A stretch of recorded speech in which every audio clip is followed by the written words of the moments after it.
मुख्य अधिकारी हे कोणत्या पक्षाचे नसून हे सर्वसामान्य जनतेचे आहेत. त्याच्यामध्ये भाजप आणि सेना याच्यामधलं काही एक त्याच्यामध्ये प्रश्न येत नाही त्याच्यामध्ये. आणि राहिला प्रश्न की म्हणजे त्यांनी सपोर्ट केला आहे, तर आता काही लोकांनी सपोर्ट केला असेल कारण की त्यांचं जे अनधिकृत RMC प्लांट आहे त्याचं ते त्यांची पाठराखण करतात म्हणून मे बी त्यांनी त्याचं परतफेड म्हणून त्यांची बाजू घेतली असेल.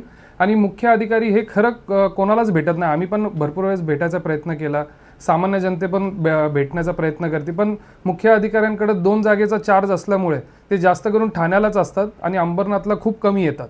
ह्यासाठी सेनेने आपलं BJPनी आरोप केले होते त्यांच्यावरती. आणि हे कोणते आरोप वैयक्तिक नसून सर्वसामान्य जनतेकडून होते. शिवसेनेचे प्रत्येक नगरसेवक आक्रमक नाही झालेले. काही जे संजय राऊत आहेत, जे अंबरनाथचे जे नवीन संजय राऊत तयार झालेले आहेत, संजय राऊत सकाळी 9 वाजता बोलायचे, हे संध्याकाळी 7 वाजता बोलणारे अंबरनाथचे संजय राऊत आहेत.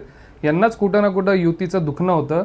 आणि शिवसेना भाजप ही युती अख्ख्या राज्यामध्ये आहे, देशामध्ये आहे, सगळीकडं आमची युती आहे. पण शिवसेना आणि भाजपाची युती होऊ नये हे एकमेव हे परिवार त्यांना वाटत होती, म्हणून ते दरवेळेस त्याच्यामध्ये मिठाचा खडा टाकायचं काम प्रत्येक वेळेस करत होते. आमची भूमिका अशीच आहे की जे आपले मुख्य अधिकारी आहेत त्यांनी फुल टाईम अंबरनाथ शहराला द्यावं आणि लोकांचे जे प्रश्न आहेत ते सोडवावे आणि बऱ्यापैकी जो विकास थांबला होता ते रेग्युलराईज करून त्याला गती द्यावी.